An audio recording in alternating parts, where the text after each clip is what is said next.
4-all now. It's Stakhovsky, who had some momentum winning the last 3 points.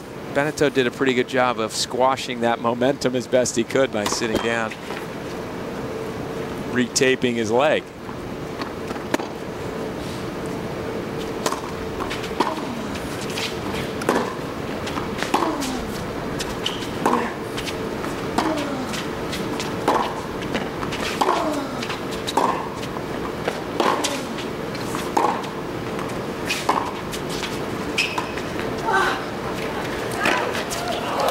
Some drop shot.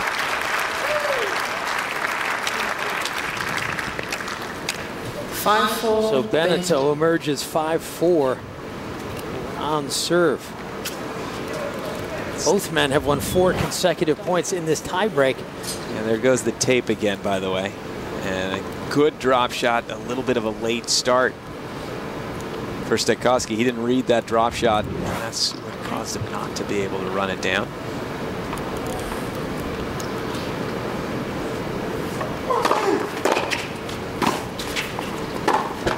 Oh boy, Stakhovsky got away with one there. Good return from Benneteau, and he had a sitter forehand. Stakhovsky dead to rights up at the net with just being forced to guess.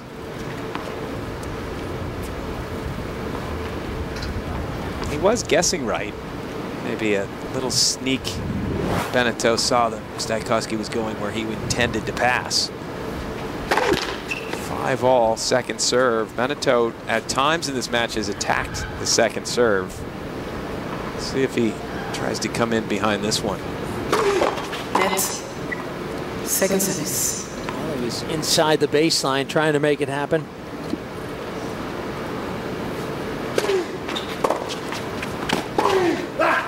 He's in, but it's not good enough.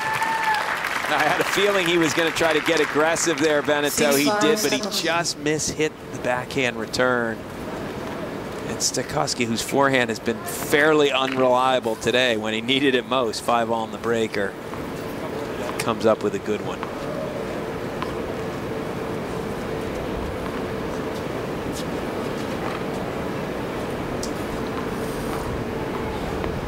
So here is match point.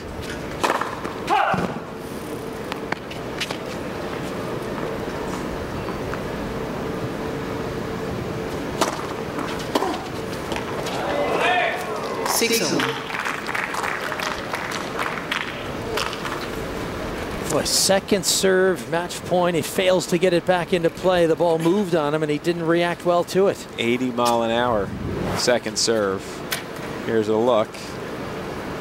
And you're right, Stakhovsky just wasn't quite there with his feet. The ball bounced a little further away from him than he expected. But again, if you're just chipping it back, shouldn't you be able to still get that in? Well, look to me, guys, like it was an attempted drop shot. That's just a poor shot selection, a clear sign of nerves. He has gone to the drop shot a number of times under pressure. I'm not sure that was one of them. It was hard to tell. I think he was maybe off balance. So Benneteau survives, 6 points all.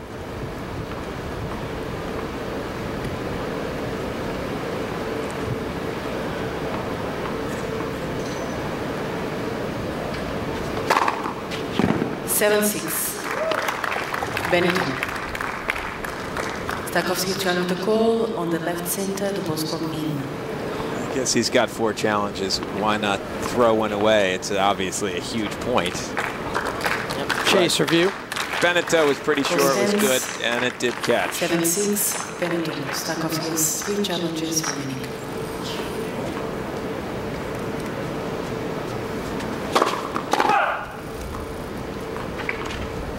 Set point number 2 for the Frenchman. Oh boy, they both misplayed second serve. That one was 78 miles an hour. The kicker bouncing up pretty high here. I prefer that miss to Stakhovsky's. At least he was trying to be aggressive, yeah. Benneteau. He mistimed it. Wasn't there for it, but at least I understand what he was trying to do. Stakhovsky was just chipping the ball back in play.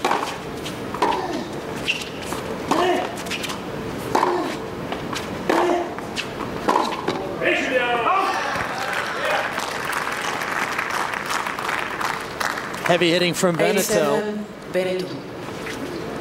He's earned himself a second, or his third set point. This one on his own serve.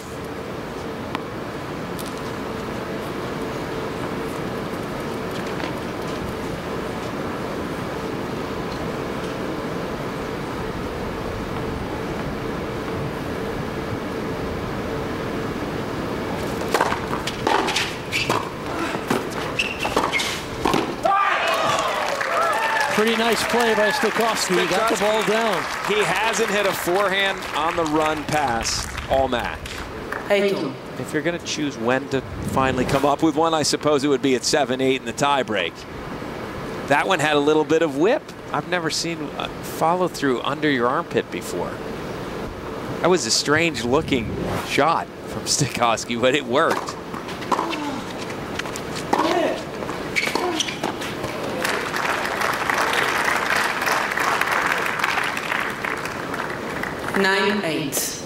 Benneteau. That time to the backhand, and it's set point again.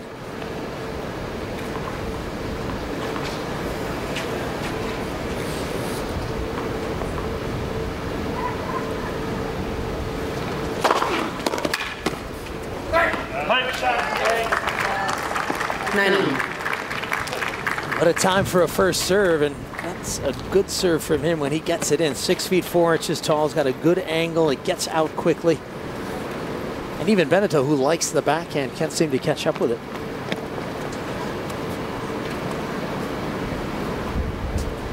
Switch sides again, 9-all in the tiebreak.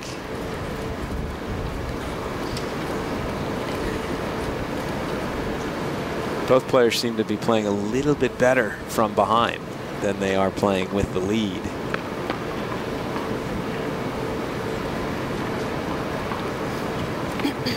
Best points that Stakhovsky's played in the match seem to be when he's down set point. Yeah. Those are the best shots he's come up with.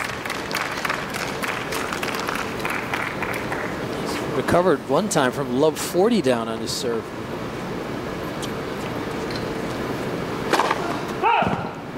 That might be worth a challenge, but Stakhovsky's not going to challenge.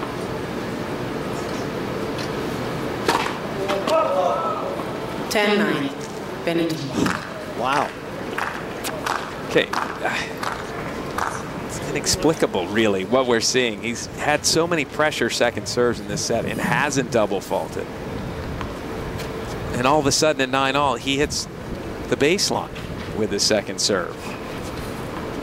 So another set point for Benneteau, again on his serve.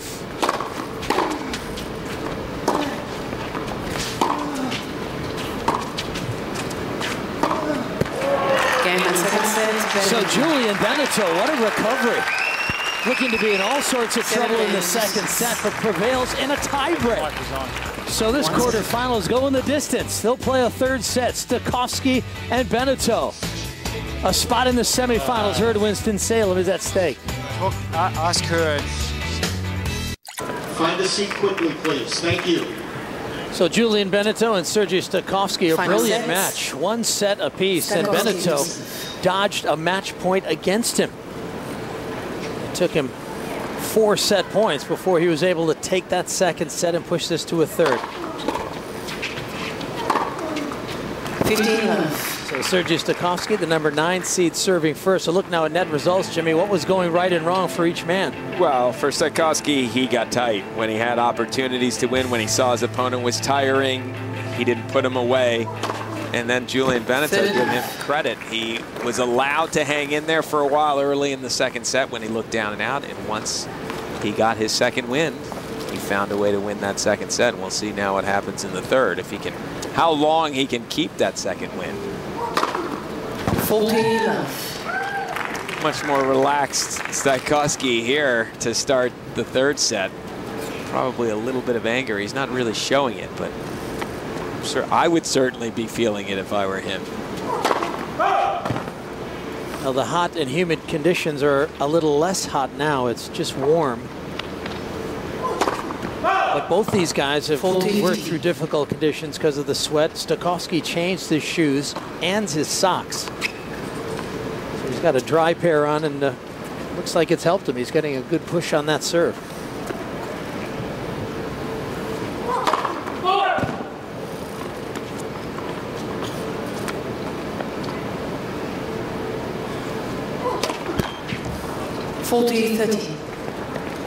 It's just too easy getting to 40 love.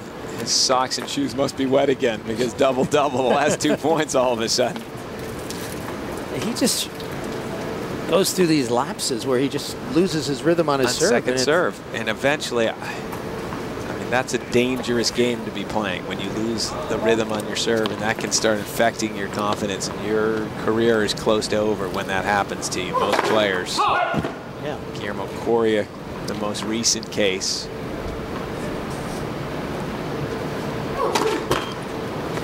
Forty love, double, double, double. And a double over the baseline almost at 9-all in the tiebreak.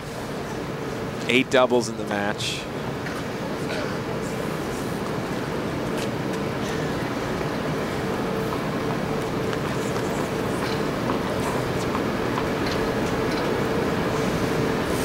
Were Stakhovsky here, I'd be thrown in about a 73-mile-an-hour first serve, just so I wouldn't have to face another second serve.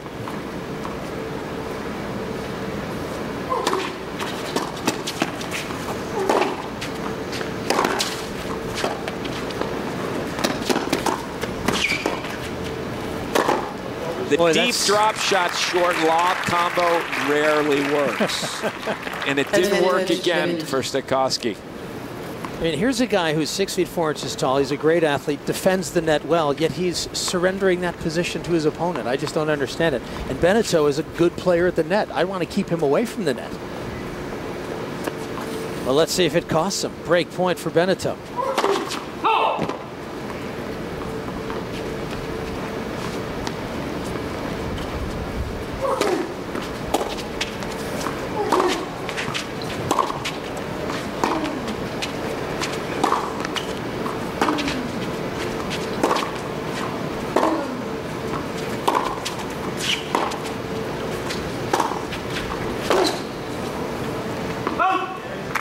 So from 40 love against him, the Frenchman is able to rally and get his first break of the day. 1 love in the third. Ashley, what are you seeing down courtside that we might be missing up here in the booth?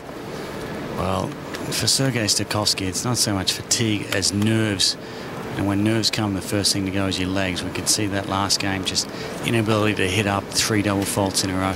He's feeling that he's squandered some opportunities. For Julian Benneteau, he has a feeling of invincibility now. He came back from the dead yesterday against Igor Andreev when the Russians served for the match. So that, coupled with some adrenaline that he's got from winning that second set, should be enough to see him through this final set. Let's not forget, these guys are pro athletes, very fit. They'll have to play best of 5 sets next week. So fitness really shouldn't be an issue. Ashley, was Benneteau down a match point to Andreev as well? I'm not sure, Leaf. I know that Igor Andreev served for the match at 5-4. Okay. So that's a Houdini act right there. And maybe he's pulling off another one here.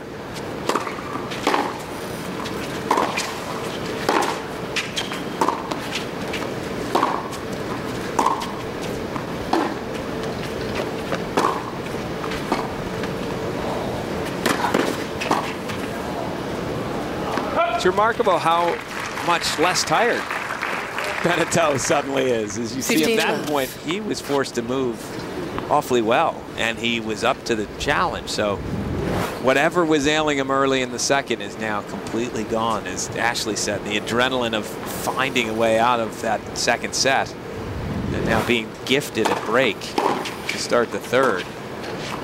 Suddenly you're not tired. And Jimmy, much nicer conditions now. The temperature's dropped, the sun's gone down. Benneteau's been hammering the bananas, the changeovers, so he's gotten a second wind, no question. Some of Stakhovsky's players also contributed to that.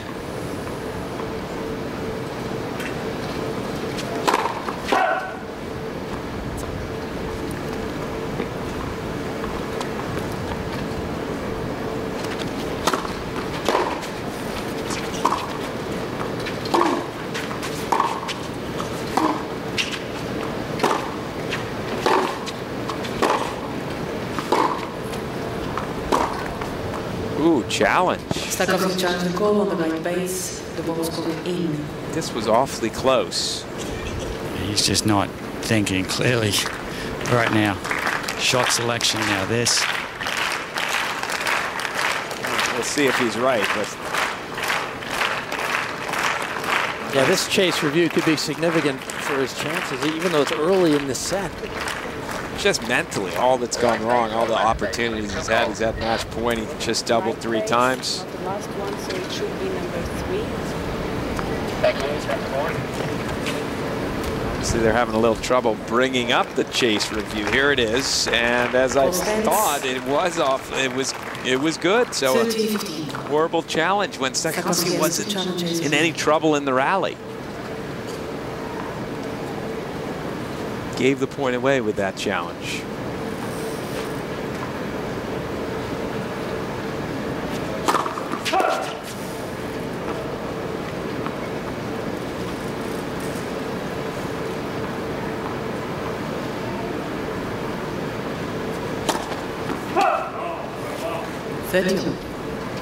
Tennis matches can be won and lost for so many reasons, but certainly stamina and mental fortitude, those are going to be important factors coming down the stretch here in this quarterfinal.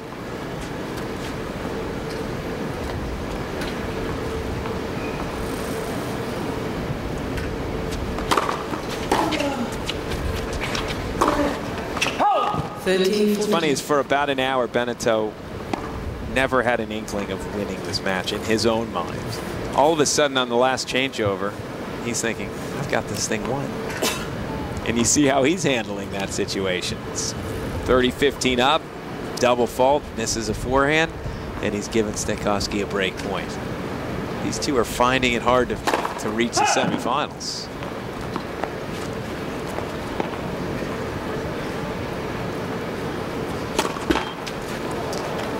Game Stakhovsky. Well, double faults on both sides of the net. One game. Benneteau gives up the break advantage. Here's a look at the serving problems of Stakhovsky. He's all over the place. That was 9-all in the tiebreak. And then went through double, double, double from 40 love up to get back to deuce. Eventually lost serve, and Benneteau said, you know what, that's not really right. I'll double fault a couple times for you too and get it back to even. These guys are gentlemen. They are so nice to each other.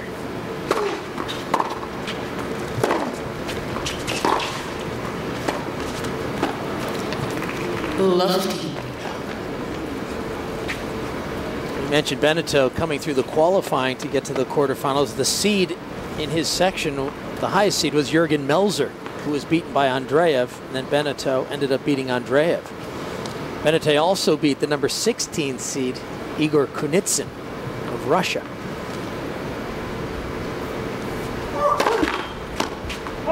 Stakhovsky with a nice win against Davydenko in the last round. That's not the same Nikolai Davydenko, though. He's not playing the kind of tennis we know him.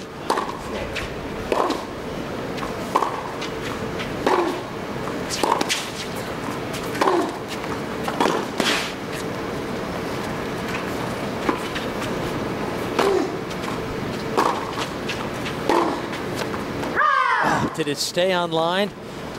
He's going to take a look. It was called wide.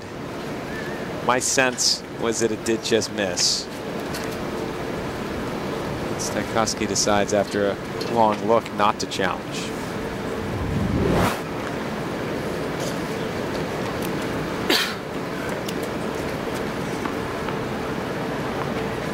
Perhaps that's why. It looked like it was clearly wide.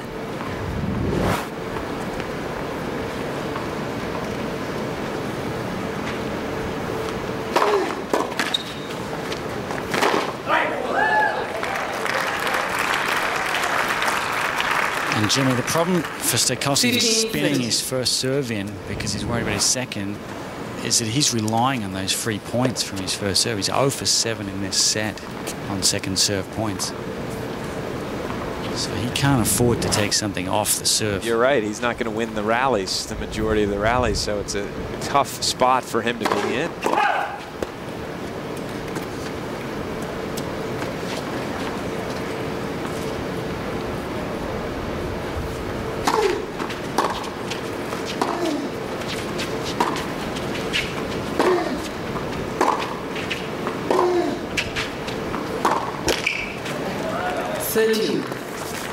Tried to jump backhand there, a shot that he likes.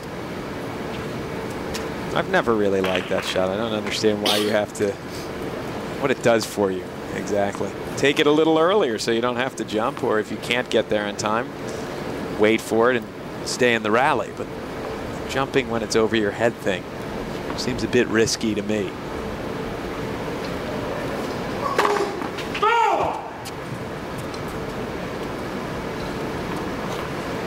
Close first serve. Might enter his mind here on this second.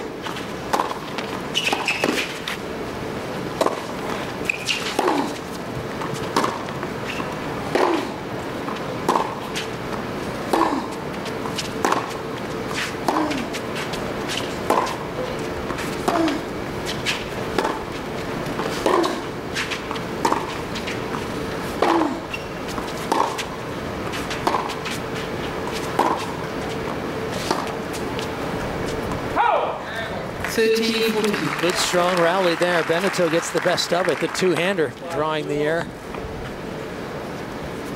How much does this man have left? That was a good hard point he played. I think he'll find a way now to finish this match where he won't be throwing in the left-handed shots that we saw in the early stages of the second set, where he didn't have the energy to get his feet to the ball with two hands, so he just hit it left-handed. At a break point, he's got a second serve, and a fairly unreliable second serve coming for Stakhovsky. Oh boy. That ball seemed as though it slid off the line. It skidded, certainly. Stakhovsky, I think, knows it. He's switching sides, but he thought, why not throw in the challenge just in case the machine malfunctioned? We'll see. Well, the chase review has been fairly important in this match. On the line, the break stands. Benneteau reestablishes the advantage. He's up 2-1 in the third. Benneteau leads 2-1. Breaks have served to move ahead 2-1. He lost his only service game, so here he is now serving again with the advantage. Ladies and gentlemen, any seat for now. Any seat, please. Thank you. They've opened up the gates here for some of these customers who are expecting the evening quarterfinal, being allowed into the upper area of the stands.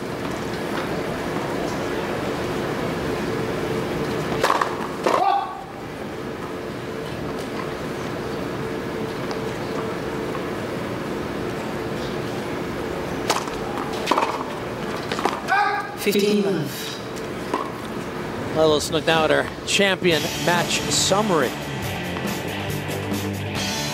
Well, double faults are one of the things that really jumps out at you. Second serve points won is always an important stat. Benneteau leads in that department. Winners are more for Stakhovsky than Benneteau. Equal number of unforced errors, but those double faults come in bunches, it seems, for Stakhovsky, and it cost him his serve, cost him the second set tiebreak when he double faulted at 9-all.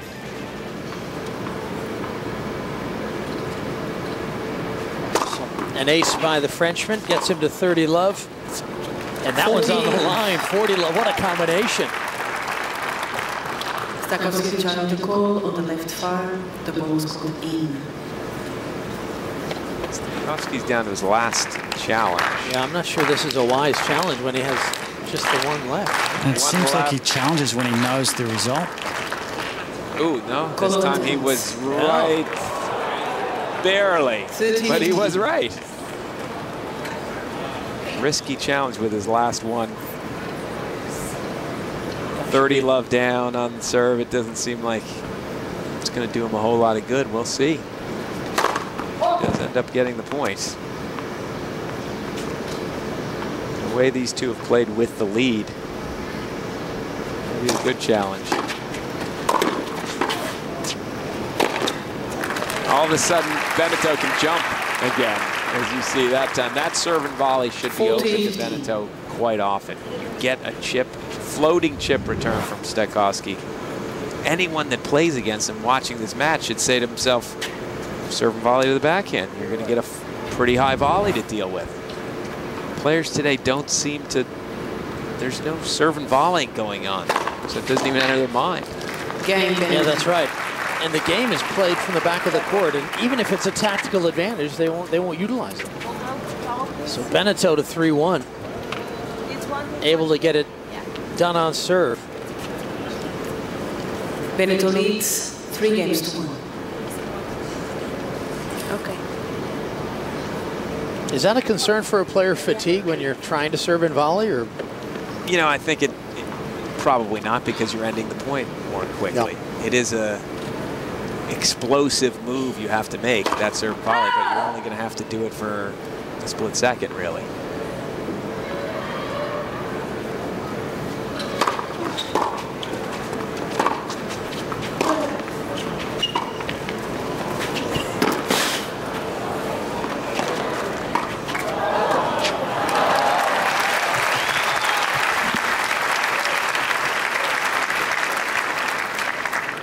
Having said that, I don't think Benneteau's fatigued any longer. I think he feels just peachy after shots like this. Stakhovsky's tried the Hollywood shot at an important, but between the legs an important moment, and now this one. Well, the one time he went with a high lob, Benneteau missed an overhead. That was not a difficult shot to get back there and throw up a defensive lob.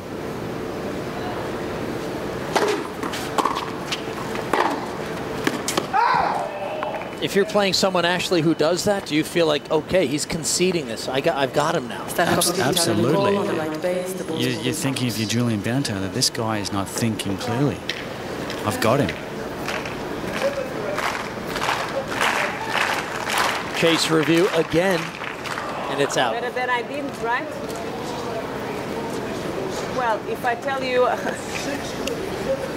What's he arguing about, Ashley? He's saying that with all the challenges, there have been opportunities for you to step in. Her response was, well, I'm glad I didn't.